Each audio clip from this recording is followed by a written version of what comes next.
যে দেশের বর্তমান যে পরিস্থিতি, সেই পরিস্থিতিতে একটি রাজনৈতিক শক্তির উত্থানের জন্য আমার রাজপথে থাকা প্রয়োজন।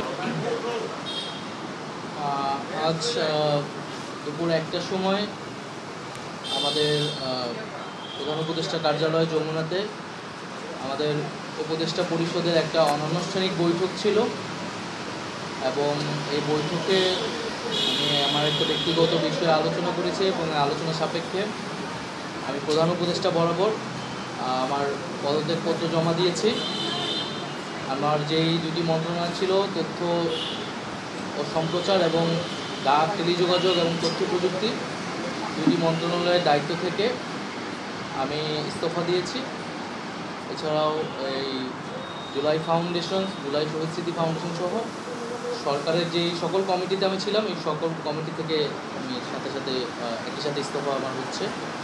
Walton Washing Machine, simplifying life with hassle-free washing. মূলত গণ অভ্যুত্থানের প্রেক্ষিতে 8ই আগস্ট আমরা গণ অভ্যুত্থানের প্রতিনিধি হিসেবে প্রথমে 2 জন এবং পরবর্তীতে আরও 1 জন, 3 জন অন্তর্বর্তী সরকারে দায়িত্ব নেই অন্যান্য উপদেষ্টাবৃন্দের সাথে।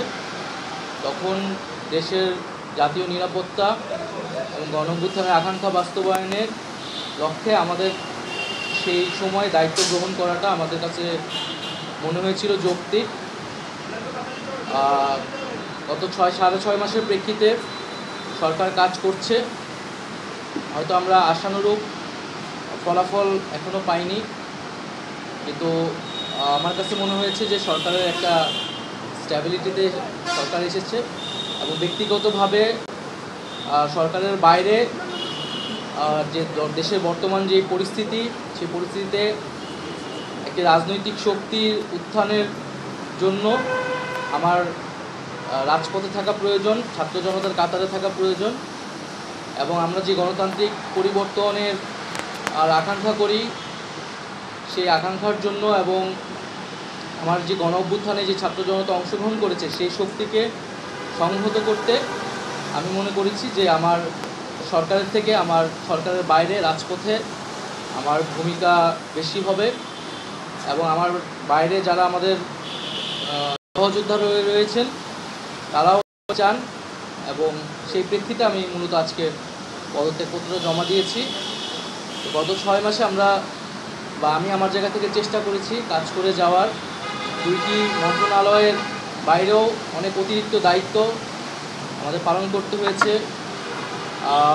আমরা চেষ্টা করেছি এবং মন্ত্রণালয়গুলোতেও আমরা কিছু কাজ করেছি। সেই কাজের ফলাফল হয়তো সামনে জনগণ পাবে। 6 মাস খুবই কম সময়, তারপরও আমি চেষ্টা করেছি আমার কাজ আর ফলাফল সেটা জনগণ মূল্যায়ন করবে। তো আজকে থেকে মূলত আমি সরকারের আর কোনো দায়িত্বে নেই, এটি মূলত বলার জন্য আপনাদেরকে আজকে। পরে যে দায়িত্ব নেবে এটা আসলে ক্যাবিনেটে, পরবর্তীতে এটা ক্যাবিনেট ঠিক করবে, উপদেষ্টা পরিষদে ঠিক করবে। আর আমি আমার জায়গা থেকে মনে করেছি আমার বাইরের প্রয়োজন, বাট এখনও আমাদের গণ অভ্যুত্থানের আকাঙ্ক্ষা তো বাস্তবায়িত হয়নি। বিচার এবং সংস্কারের যে প্রতিশ্রুতি নিয়ে এই সরকার গঠিত হয়েছিল, ছাত্ররা এসেছিল, সেই প্রতিশ্রুতি পূরণে অন্য যে 2 জন রয়েছে তারা মনে করছে তাদের সরকারে এখনও দায়িত্ব রয়েছে, তারা এখনও সরকারে থেকেই জনগণকে সার্ভ করবে। তারা যদি রাজনীতি করার প্রয়োজন বোধ করে তারা তখন হয়তো সরকার ছেড়ে দেবে। আমাদের তো অনেক সীমাবদ্ধতা ছিলই, আমরা সেই সীমাবদ্ধতাগুলো কাটানোর চেষ্টা করেছি সবসময় এবং এখানে সীমাবদ্ধতা ছিল, আমলাতান্ত্রিক জটিলতা ছিল।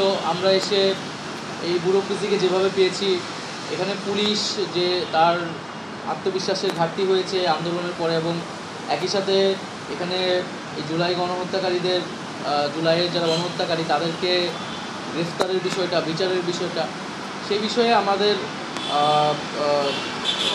কিছু সীমাবদ্ধতা থাকা সত্ত্বেও আমরা কাজ করেছি। আমি জনপ্রশাসন কমিটির একটা দায়িত্বে 2 সপ্তাহের মতো ছিলাম।